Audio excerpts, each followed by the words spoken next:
Welcome to Kendra's Artistic Crochet Designs.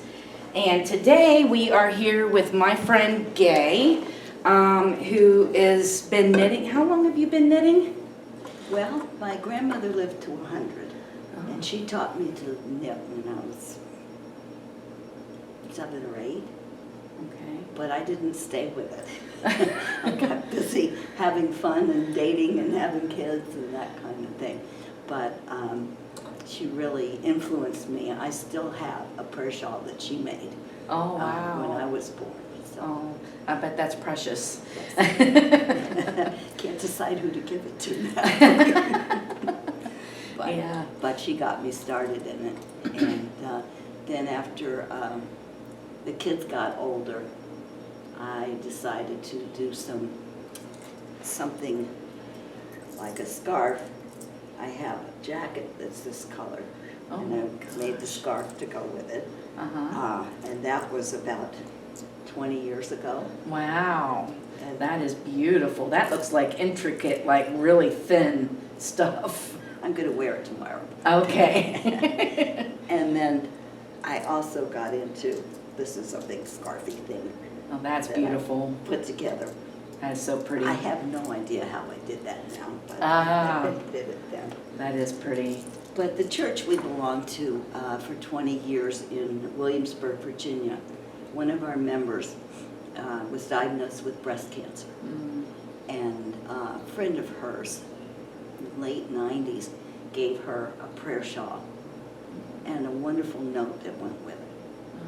And she lasted until 2006, fighting the breast cancer, and then passed away. And at our church, she had started this prayer shawl ministry. And so the altar was all, where you kneel, was all covered with prayer shawls. And the person that had given her the original one came to the funeral and cried when she saw what she had created with that. So I became one of the knitters in 2006, and it's almost 20 years ago. Wow, you've been knitting for them for 20 years now. That's Well, awesome. 4 years ago we moved here, and COVID struck, and the church is kind of shut down except for online. So I kept knitting, and we found a church here that opened up after COVID, and I started a ministry at a local church, Prince of Peace local church. And we have several that participate in the making of the prayer shawls. The prayer shawls, like this one, you can just wrap, for usually a woman prayer shawl, and you can just wrap it around you. Right. They have the fringe on them.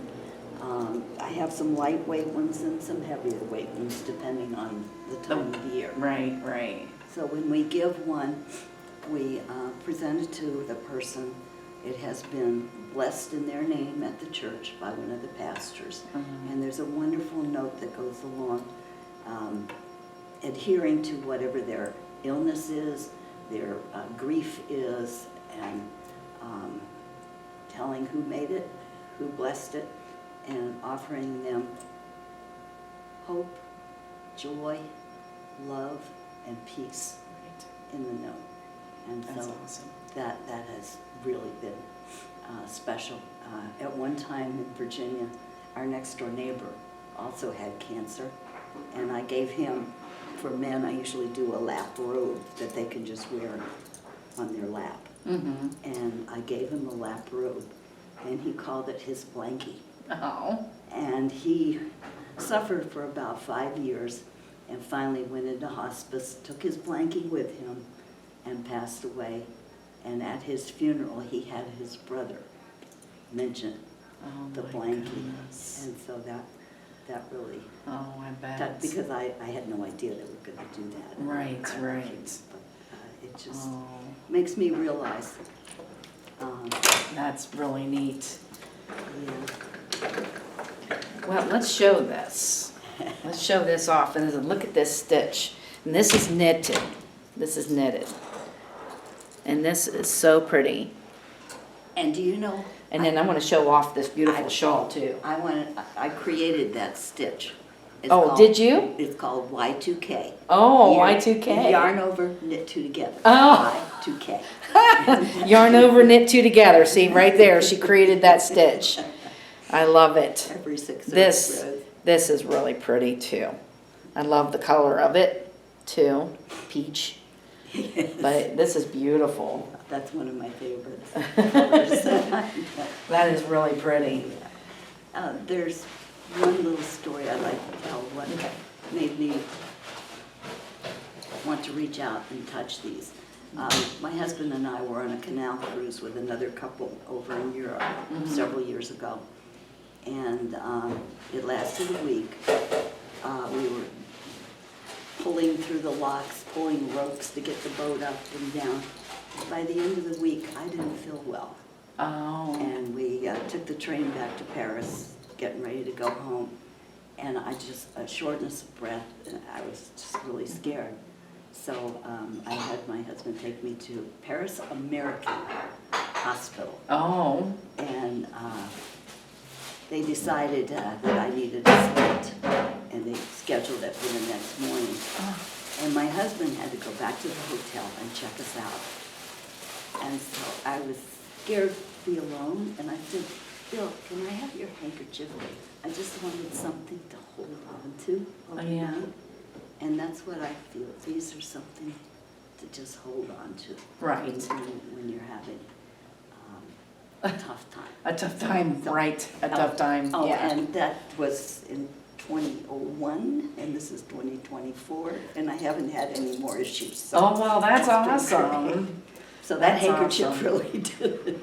I wanted to, did you have anything else you wanted to show us? Well, I'm working on my current one, which is a yellow one, just like this. Oh, just like that one, Yeah. and it's yellow. Yeah. Okay, I want to show off these beautiful things closer to the camera so they can actually see these up close. But the scarf that she was showing, And that's something that you buy that's all wound up. And well, you yeah, and she reel it actually open, and- made this. I just put it together. Oh my But gosh. the other one, I took 2 yarns and put them together. Yeah, this, That was fun. that is really intricate. That is awesome. That is so pretty. Wow. So that's my history. And that's your history. I did try to make a sweater one time. Yeah. My daughter was 2, Oh, did you? and I was so busy that I didn't finish it till she was 4, Oh. and it didn't fit her. Oh, no. It didn't fit her. Oh, my gosh. But I do Wow, that's an awesome. appreciate. You had some really good stories. And thank you for sharing those with us. And I want to thank you guys for watching. Have a great day. And bye-bye now.